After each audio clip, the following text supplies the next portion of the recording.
Alors maintenant, je vais transiter sur une autre dimension, c'est la dimension des neurosciences. Parce que je me suis formé en neurosciences avec le modèle du docteur Jacques Fradin. C'est 22 ans de recherche scientifique sur le cerveau et qui ont abouti vraiment à des outils assez performants dans la gestion du stress, prise de décision, etc., etc. Et donc Jacques Fradin a mis en lumière 4 centres de décision dans le cerveau, dans notre cerveau, qui sont à l'œuvre dans notre vie de tous les jours. Donc le premier, c'est le reptilien. Le reptilien, comme son nom l'indique, c'est le cerveau le plus ancien. Et lui, il s'occupe de gérer la survie individuelle. Et il y a 4 états qui vont être générés par le reptilien. C'est l'activation de l'action. Donc, allez, je suis un lion, je suis avec mes femelles dans ma savane, je vérifie qu'il n'y a pas d'autres prédateurs, que tout va bien. J'ai soif, je vais me lever, je vais aller boire. Je vais me reproduire parce que ça fait partie de ma survie individuelle, ben, je vais voir une femelle et boum. Et puis j'ai faim, tiens, ben, tout d'un coup je vais me mettre dans l'action, je vais m'activer pour aller courir après la gazelle. Donc il n'y a pas de stress. Il n'y a pas de stress, c'est normal, je me mets en œuvre pour assurer ma survie individuelle. Imaginons maintenant la gazelle. La gazelle, elle est tranquille en train de manger, d'assurer ses besoins individuels, essentiels, etc. Et puis tout d'un coup, elle voit le prédateur qui arrive, là c'est la lionne qui lui fonce dessus. Et là, la première chose qu'elle va faire, ben, c'est la fuite. Hein. Donc, premier état de réaction en cas de danger, hein, survie, protection, c'est la fuite. Je fuis. Au moment où je fuis et que je suis acculé parce que je ne peux plus reculer, ben, je vais essayer de me défendre hein, contre le lion. Je vais essayer de l'intimider, de l'impressionner. Et puis, si ça ne marche pas, je me fais dévorer, je vais tomber dans l'inhibition parce que l'inhibition me permet de ne pas souffrir. Autre forme d'inhibition, la petite souris avec le chat. Le chat l'a attrapé. Il a vraiment bien attrapé. Et puis il joue avec, et puis ça bouge plus. Quand elle est morte, sûr. Il se désintéresse de la souris qui, elle, en profite tout de suite pour aller se cacher. Donc l'inhibition, c'est aussi une stratégie de survie. D'accord ? Donc ça, c'est géré par le cerveau reptilien. Deuxième cerveau, c'est le paléolimbique. Lui, il s'occupe plus de la survie du groupe. Alors je ne vais pas rentrer dans les détails, mais il y a toujours dans un groupe un dominant. Et puis il y a toujours des soumis, puis il y a toujours un marginal, puis il y a toujours un axial, je vous aime. Voilà, c'est un peu les quatre positions qui vont être gérées par le paléolympique, qui lui s'occupe de gérer la survie du groupe. Voilà, hein, il faut une certaine stabilité dans ce groupe pour que ça fonctionne. Maintenant, les 2 étages qui nous intéressent plus particulièrement par rapport à la transurfing, c'est déjà celui-ci, là, le néolimbique, c'est le conscient, c'est le mental. Est-ce que vous vous rendez compte que vous avez une voix dans votre tête qui vous parle? A priori, oui. Je vous demande ça parce qu'il y a des gens qui ne se rendent pas compte. Hein. Quand vous voyez un gars qui parle tout seul dans la rue, ah oui, mais c'est vrai que alors je lui dis, c'est quelqu'un qui s'est totalement associé à son mental. Mais c'est vrai, hein. Il ne sait même plus qu'il a une petite voix dans la tête, il ne sait même plus qu'il peut se dissocier de son mental, il est dans son mental et donc il parle parce que son mental parle. Et il y a des gens qui ne savent pas qu'ils ont une petite voix dans la tête. Donc, c'est intéressant de poser la question. Elle est grande, hein. Elle est grande, exactement. En fait, c'est une grosse voix. Ouais. En fait, le néolimbique, il a, depuis votre naissance, il a emmagasiné des expériences. Comme je vous disais tout à l'heure, on apprend par de la punition-récompense. Donc, je fais un truc, ça marche. Je fais un autre truc, ça marche pas. Donc, je veux plus faire le truc qui marche pas. Et donc, comme ça, je vais me faire des croyances. Tiens, ben non, ben ça, j'y arriverai jamais. J'y arriverai jamais parce que j'y suis jamais arrivé, donc j'y arriverai jamais. Ou alors des valeurs aussi, c'est important pour moi. Donc c'est là qu'on a un peu toutes ces importances. C'est important pour moi le respect. Il me respecte pas ce petit con. Et enfin voilà, toutes les valeurs, tous les conditionnements quelque part sont dans le néolimbique. Mais en même temps, le néolimbique, c'est un super serviteur. Parce que c'est même lui qui va vous apprendre à parler. Il met des étiquettes sur les mots, sur les noms, sur les attitudes, les comportements. C'est lui qui vous apprend à compter, qui va vous apprendre à planifier, qui vous va apprendre plein de choses. Et lui, il le fait parfaitement bien. Hein. Il est hyper fiable.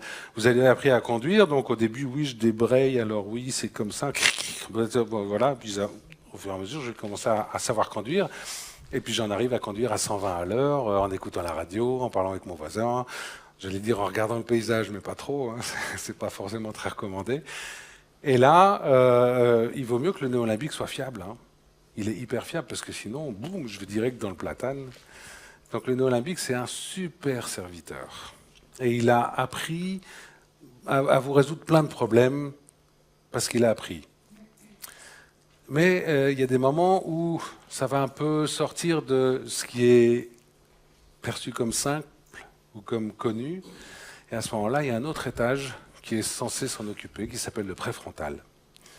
Le préfrontal n'existe que chez l'homme, le dauphin, l'orque, quelques espèces de singes, c'est tout. Alors, il y a des gens qui me disent « Ah bon, mon chien, il n'a pas de préfrontal ?» Ben non, le chien, il n'a pas de préfrontal, désolé. En fait, le préfrontal, c'est un peu le subconscient, le fameux subconscient, c'est-à-dire c'est un peu l'état d'être. C'est, si je fais un peu abstraction de cette grosse voix du mental, c'est comment je me sens là. Vous savez, l'intuition. Est-ce que je me sens bien ou je me sens mal? Comment je me sens là? Voilà. Mais il n'y a pas de mots. Il n'y a pas de mots dans le préfrontal. Le préfrontal a accès à tous les étages inférieurs. Il a accès à la mémoire. Il a accès à plein de choses. Mais lui, il reconstitue la réalité en temps réel. C'est-à-dire qu'on parlait d'instant tout à l'heure, instant quantique, et ben le préfrontal, il est dans l'instant quantique. À chaque instant, je reconstitue, j'analyse ce qui se passe et je reconstitue la réalité. Et le préfrontal, c'est un peu, d'ailleurs il se situe là, c'est un peu le troisième œil, c'est-à-dire une vision.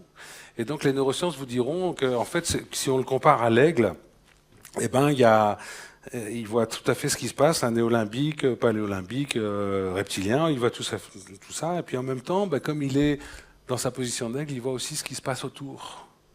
Il va choper des informations que le néolimbique, consciemment, n'aura pas. Et donc, ce préfrontal va être capable de vous sortir des solutions que le néolimbique n'aura pas pu imaginer. Ils ont fait des expériences avec les élèves pilotes de l'armée de l'air en France, à Cognac, avec le service de médical. Ils ont donné des formations à 3 groupes de pilotes.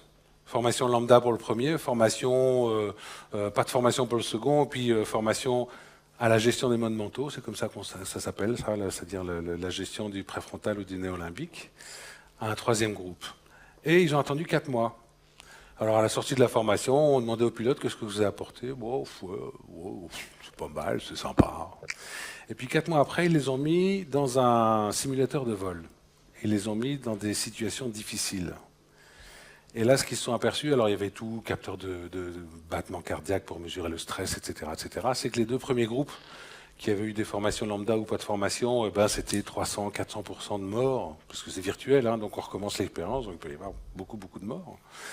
Alors que le groupe qui avait reçu cette formation à la GMM 4 mois auparavant, c'était quelques dizaines de pourcentages de morts, et c'était surtout des solutions qui avaient été mises en œuvre qui n'avaient pas été apprises pendant leur école. C'est-à-dire que le préfrontal avait pu sortir des solutions qui n'avaient pas été apprises par le néolimbique. Donc le préfrontal, c'est vraiment quelque chose qui vous permet d'apporter des solutions qui vont vous sortir la tête du guidon à partir du moment où vous savez vous mettre en observateur de vous-même. Cette notion d'observateur est très importante dans neurosciences, comme elle l'est un peu dans PNL, on parle de la métaposition, etc., etc. À partir du moment où j'arrive à prendre du recul et à me regarder un peu dissocié de ce qui m'arrive, je vais avoir d'autres solutions qui vont m'arriver. Alors que si je reste le nez dans le problème, etc., je ne vois plus rien. Le préfrontal, lui, il est capable de ça. Et il y a des techniques pour basculer en préfrontal, et plus je vais basculer en préfrontal, plus le néolimbique va s'apercevoir qu'il peut le faire, parce que du coup, on ne s'est pas mis en risque, et puis le préfrontal, il a trouvé de bonnes solutions, alors on va apprendre à collaborer ensemble. Voilà, c'est un peu le but des neurosciences. Quand le néolimbique veut à tout prix trouver la solution, et c'est à ce moment-là que vous êtes le nez dans le guidon, vous voulez à tout prix trouver la solution, il ne veut pas laisser la place au préfrontal. C'est comme le calife qui veut être, le vizir qui veut être calife à la place du calife. Voilà. Donc je ne veux pas, j'ai appris que c'est comme ça, on m'a toujours dit tu dois faire comme ça et ça ne peut pas être autrement, donc moi je fais ce qu'on m'a dit de faire. Donc préfrontal, oh. Alors préfrontal, c'est une petite voix, c'est l'intuition, c'est le ressenti, mais le préfrontal il ne se sent pas bien par rapport à ça, mais le néolimbique il ne veut pas l'entendre parce que c'est la grosse voix. Oh. Alors le préfrontal il n'a qu'une seule solution pour nous faire entendre à nous qu'il y a quelque chose qui tourne pas rond là, dans le néolimbique, c'est qu'il va envoyer un signal au reptilien et il va lui dire « Hey reptilien, il y a un néolimbique qui déconne. Tu voudrais pas lui envoyer un petit coup de stress ?» Et le reptilien, il s'exécute, mais tout de suite. Stress de fuite, stress de lutte, je suis en colère, stress d'inhibition, c'est... Voilà, les 3 types de stress qu'on vit quotidiennement. C'est simplement un signal envoyé au préfrontal, du préfrontal au reptilien qui va nous prévenir par notre corporel qu'il se passe, il y a des pensées dans le néolimbique qui ne sont pas adaptées, appropriées à la situation. Vous vous rappelez tout à l'heure le bonhomme qui était en équilibre sur son rocher, là? Ben, c'est pareil. Vous avez ressenti quelque chose et tout, mais c'est quoi? Ce ressenti, il était là pour vous dire, mais calme-toi, tu es assis sur une chaise tranquille dans une conférence, tu risques rien.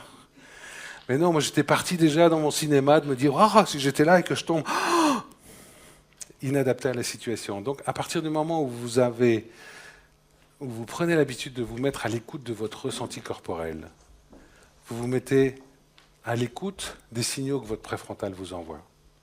Et en cela, le stress n'est plus considéré comme un fléau, mais comme une alarme. C'est une simple sonnette d'alarme. Le stress fonctionne comme la douleur. Ah, il y a une épine dans ma jambe, vite, je vais l'enlever parce que sinon ça va s'infecter. Ou la fièvre. Allez, va te coucher, là, t'as un virus, je vais m'en occuper, mais va te coucher, va te reposer. Tiens, voilà. La fièvre, la douleur, le stress, c'est la même chose. Ce sont des alarmes qui nous signalent d'un dysfonctionnement. Et là, dans le cas du stress, c'est un dysfonctionnement cognitif. J'ai une pensée qui est inadaptée par rapport à la situation.